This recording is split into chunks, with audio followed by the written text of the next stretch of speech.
Welcome to the Tech Egg. Don't get scrambled. Enjoy the video. In this video, I will explain how to use a ledger book for BIR. First, understand that a ledger book is crucial for accurate financial record keeping, especially for tax compliance. The Bureau of Internal Revenue, or BIR, requires businesses to maintain these books of accounts.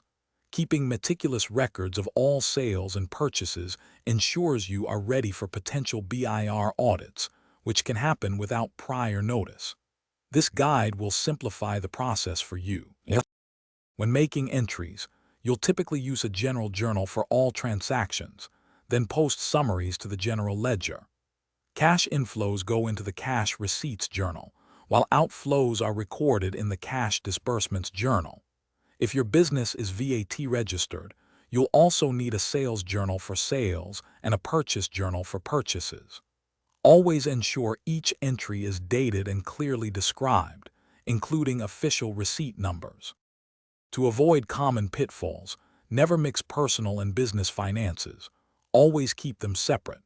Regularly reconcile your bank accounts, credit cards, and loan statements to catch any discrepancies early.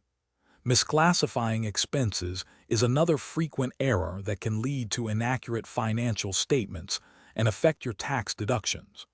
Always double-check your entries and ensure they align with supporting documents like official receipts.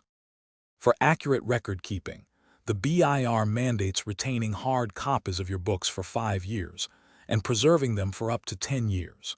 Remember to register new manual books of accounts with the BIR before April 15 annually, or prior to filing your first quarterly income tax return.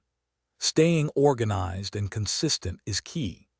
Also, be sure to check the description below for a link to this recommended book and other helpful deals. Consistent and accurate bookkeeping will save you time and stress during tax season.